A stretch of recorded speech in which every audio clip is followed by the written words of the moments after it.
సాగర తీర నగరంలో ఓ యువతి 4 ఏళ్ల క్రితం అదృశ్యమైంది. తను ఏమైంది, ఎక్కడుంది, అసలు బతికే ఉందా లేదా, ఇలా అనేక ప్రశ్నలు ఇంకా వెంటాడుతూనే ఉన్నాయి. ఈ సందేహాలు తీర్చాల్సిన పోలీసులు సంవత్సరాల తరబడి కేసు దర్యాప్తు చేస్తున్నారు. అయినా ఫలితం లేదు. అనుమానాలు తొలగలేదు. కన్నవాళ్లు కూతురు ఆచూకీ కోసం కళ్లు కాయలు కాసేలా ఎదురుచూస్తూనే ఉన్నారు.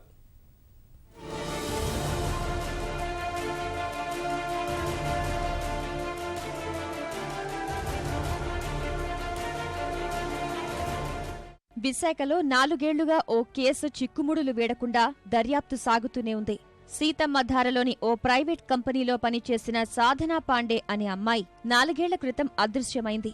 ముంబైలో ఉంటున్న ఈమె తల్లిదండ్రులు 4 ఏళ్లుగా కాళ్లరిగేలా పోలీస్ స్టేషన్ల నుంచి సీఎం కార్యాలయం వరకు ప్రదక్షిణలు చేస్తున్నా ఫలితం లేదు. సాధనా తల్లిదండ్రుల వేదన తీరలేదు. ఆధునిక సాంకేతిక పరిజ్ఞానం పుష్కలంగా అందుబాటులో ఉన్నా సాధన జాడ మాత్రం తెలియడం లేదు.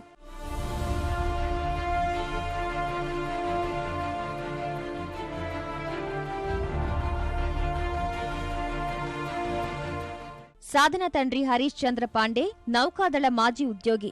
విశాఖలోని తూర్పు నౌకాదళం నుంచి ముంబైలోని పశ్చిమ నౌకాదళానికి బదిలీపై వెళ్లిపోయిన ఆయన అప్పుడు ఇంజనీరింగ్ చదువుతున్న తన కూతురి బాగోగులను స్నేహితుడైన రావత్ కప్పగించారు.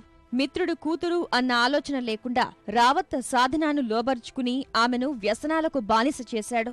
ఇందుకు సంబంధించిన వివరాలను సాధనా పాండే తన డైరీలో పేర్కొంది. తర్వాత సీతమ్మ ధారలోని ఓ ప్రైవేట్ కంపెనీలో ఉద్యోగంలో చేరిన సాధన ఒకరోజు ఉన్నట్టుండి తన తండ్రి ప్రమాదానికి గురయ్యారని చెప్పి సెలవు పెట్టి వెళ్లిపోయింది. అప్పట్నుంచి ఆమె జాడలేదు. ఈ కేసుకు సంబంధించి సాధన తండ్రి ప్రధానంగా తన స్నేహితుడైన రావత్నే అనుమానిస్తున్నారు. ఈ వ్యవహారాన్ని గోప్యంగా ఉంచేందుకు రావత్ ప్రయత్నించినట్లు కేసు నమోదు విషయంలో జాప్యం చేసేందుకు అప్పటి పోలీసులు రావత్కు అనుకూలంగా వ్యవహరించినట్లు సాధన తండ్రి ఆరోపిస్తున్నారు. కూతురు ఆచూకీ కోసం ఎంతమందిని కలిసినా ప్రయోజనం లేదని ఆవేదన వ్యక్తం చేస్తున్నారు. Rambir Singh Rawat was playing the game and he has cheated my daughters.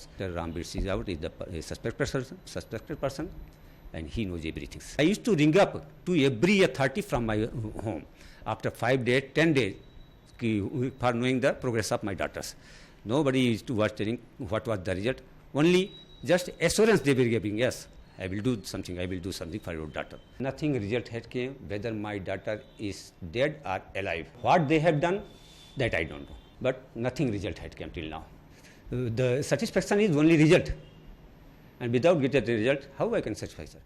ప్రస్తుతం కేసు దర్యాప్తు ముమ్మరంగా సాగుతోందని పోలీసులు చెప్తున్నారు. అమ్మాయి కనపడకపోయినప్పటి నుంచి రోజులు గడుస్తున్న కొద్దీ దాంట్లో తీవ్రత పెరుగుతుంది. ఆ తీవ్రతను గుర్తించి ఇక్కడ సీనియర్ ఆఫీసర్స్ వరకు కూడా ఈ ఇన్వెస్టిగేషన్లో భాగం అవడం జరిగింది.